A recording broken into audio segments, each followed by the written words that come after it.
Like team boss of Ferrari, Fred Vasseur, has taken a little bit of a dig at Red Bull and their amazing start to the season. Now, of course, they've won the last 2 championships, and they've been in great form, as has Max Verstappen.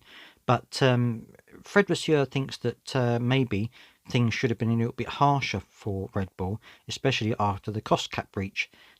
Get to subscribe if you want to hear more Formula 1 news, because I do this every day, sometimes more than one video a day. So if you want to keep up to date with everything in F1, don't forget to subscribe.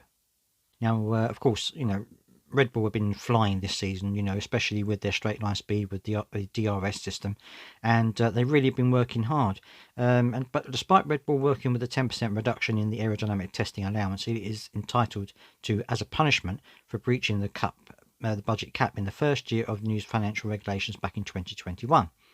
Red Bull was also hit with an ATR penalty alongside a £7 million fine that did not come out of the future budget cap allowances. But Fred Vasseur is not entirely happy with the situation as it is now. He has said he claims that Red Bull's penalty was very low, estimating it equates to less than 1/10 of a second in lap time, and has been offset by Red Bull spending the money that would have been devoted to more aero work on other key areas of the car instead.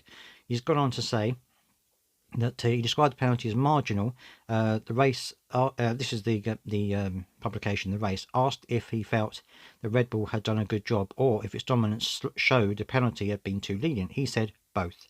They did a good job, but still the penalty was very light. If you consider the rate of development that we have had during the season, the fact that if you have a 10% ban at the end, it is not something linear, and then you can spend that on saving somewhere else, on weight saving and so on. I'm not sure the effect is mega, and if you consider that you have an advantage at the beginning of the season because you spend more the year before. I don't want to say that they didn't do a good job, because I honestly think that they did a very good job on the car. So I am not trying to find an excuse at all. It's not this.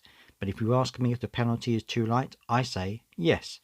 And to be honest with you, I think the penalty was too light as well. I think that there should have been a higher penalty for Red Bull breaching the cost cap. However, I do think there's also a little bit of sour grapes here. I think, the Red Bull car has been really good for the last 2 or 3 seasons, and they're just, minor increments, keeping the car as fast as they possibly can. Ferrari haven't really lived up to the expectations that a lot of the Ferrari bosses and indeed Ferrari fans have been expecting. So I think that this is probably a little bit of sour grapes going on there, but I think the cost cap was a little bit too light, and maybe they are gaining as a result of it. So let me know down in the comments, guys, what you think about what about his comments, and also, do you think that the penalty was too light, and do you think that this is just sour grapes by Ferrari? I'd love to hear your thoughts down in the comment section as always.